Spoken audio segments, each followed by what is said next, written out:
Do you have YouTube channel, Jack? Do you have YouTube channel?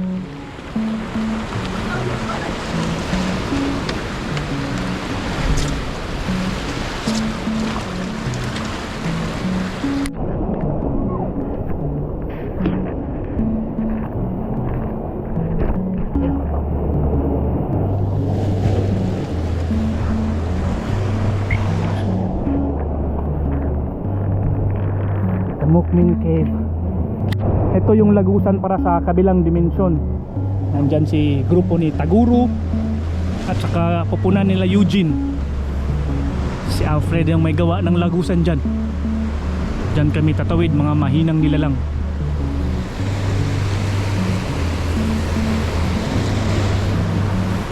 So this is the Mukmin Cave.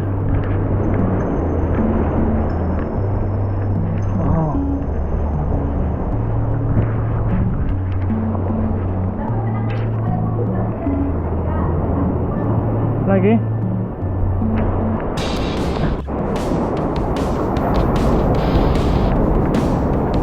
Maybe we can climb on the other side.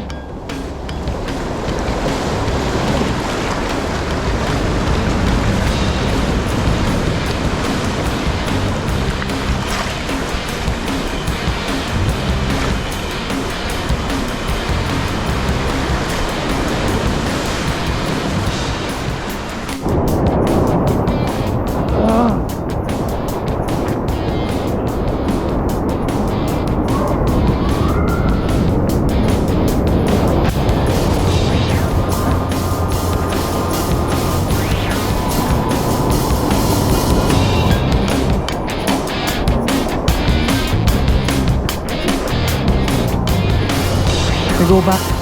Hindi namin kaya. Biglang lumakas ng alon. May kasama kaming babae.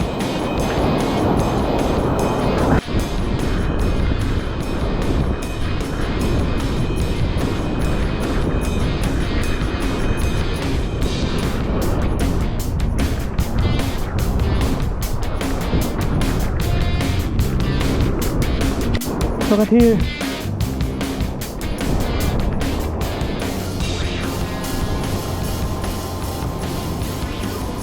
Camera, video.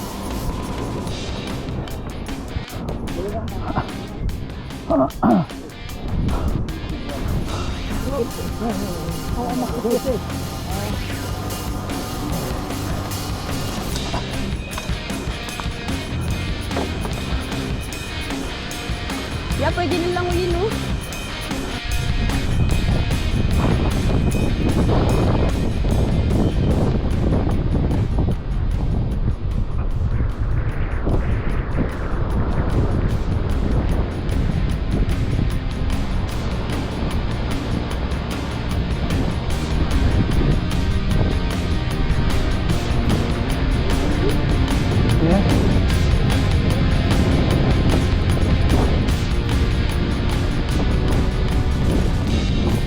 Ayan, papalitan na kami ng kayo.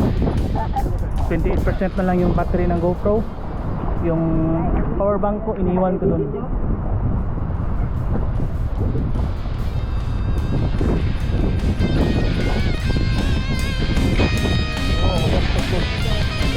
Let's go, let's go.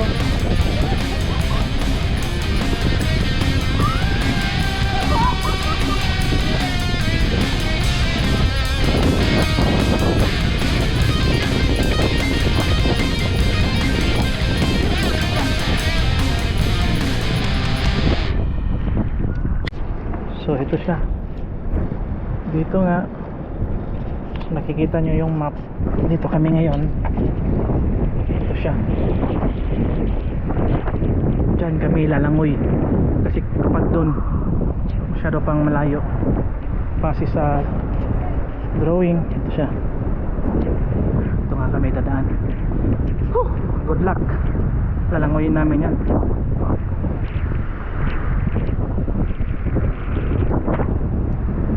Kami sa coastline. Pag hindi kayang lakarin, umakyat kami sa mga walls ng bato. Doon kami lalangoy. Nilangoy namin yung buong dagat para makatawid kami sa kabila. So, yung map na pinapakita ko, hindi yun nasunod lahat Jeez. sapagkat for our safety reason, So for scary. concerns namo, syempre first time ko din sa area na yun, lahat kami wala kaming Ang alam malulunod sa ako dun, terrain. So bago kami tumawid sa kabila, pinag-aralan namin kung saan ang safe zone pwedeng daanan or ano ang gagawin dito. Syempre magagamit mo din yung skills mo or basic survival skills like wall climbing. Meron kaming safety vest like floating device, meron kaming rope, and kasama namin si Jack, We're yung swimming bagong in there. kaibigan na mahilig din sa ghost terrain. Actually sila yung nag-invite sa akin, and talagang pinurso ko kasi matagal na akong natambay din dito sa Macau, and pinakamalapit ko lang na talaga na pwedeng galain is yung Hong Kong pagkat wala yung visa requirement. So, Kaya, layo na. Ang check, 140. Doon kami galing. 10 kilometers dito kami lumangoy. Nag-iisip kami kung tatawirin namin ito, lalangoyin o dadaan dyan.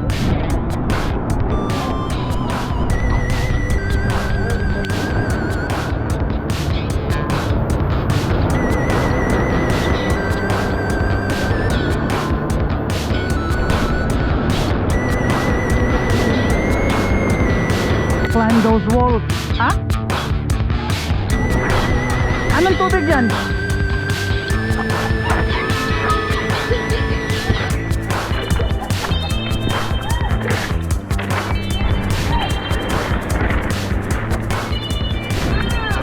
So, naman tayo nagyanan ani.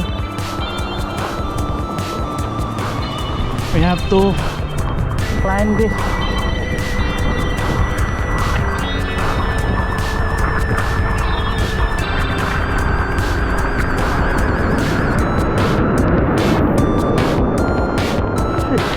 Kasi nakaslantan.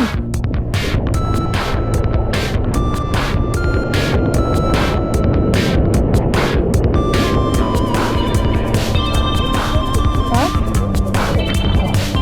Sinali na namin.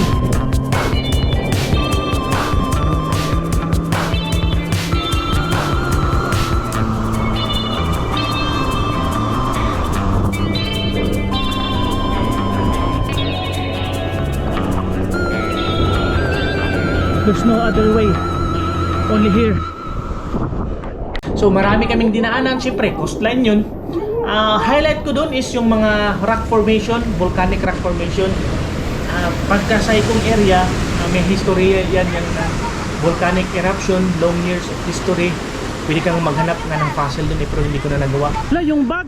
And dumaan kami sa Mukmin Cave. So makikita nyo sa GoPro, first hand experience talaga to. Nilagay ko kasi siya dito. And Oh. kapag feel ko nga ito maganda to i-capture, Ano ba? ino-on ko lang Foreigner and kasi hindi mga ko ganyan, mga wall climbing, pinapatagal. mga paragliding. Short click and i-compile ko siya. So nagpapalipad din kami ng kite. Actually, yung plano namin na tatawid by swimming lang, medyo malayo talaga. Ako, confident ako, kapag lulutang lang ako, kaya kong mag-survive. So, ang mahirap doon, wala kaming fins. So, kahit tatalon kami, hindi kami makausad dahil ang hampas ng alon pabalik sa bato, sa island. So, doon pa lang, mauubos na yung lakas namin. Kaya napapag-decide si Jack na iikutin namin yung coastline at doon sa malapit na, doon na kami lalangoy. And nakapaglangoy din naman ako at hintik na maubos talaga yung lakas ko. Kahit nakalutang ako gamit yung mga floating device na bag. Meron kaming life vest din. Mainit.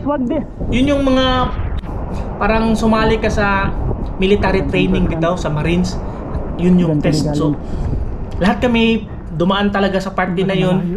Then minsan nga may time nga naghanap ako ng masisilungan dahil tanghali na yun eh, medyo mainit at nakatulog nga ako. And 5 lang kami. 2 kami ni Jack, saka 3 babae sila, girly, Should we go back? si ano. Or So should ayun, we go through? my point na there's no other exit but to face the wall. You need to climb the wall para doon ka dumaan. Habang hampas ng alon ang lakas. Yeah. First time ko sa ruta na ito. Started at 10 a.m. But I'm already there in the Paklat Beach. 8 at magtatapos kami 5. Tingnan natin kung hindi pa ba nawawala yung bag ko dun.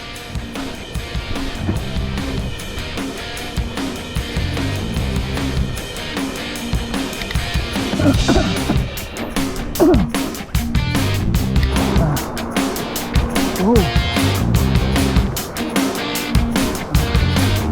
That's this over there.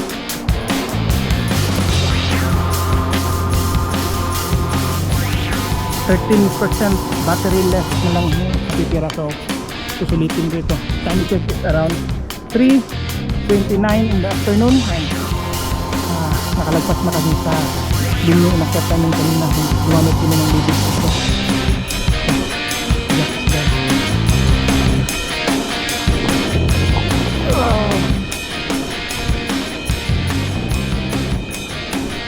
Nagpatuloy kami sa paglalakad.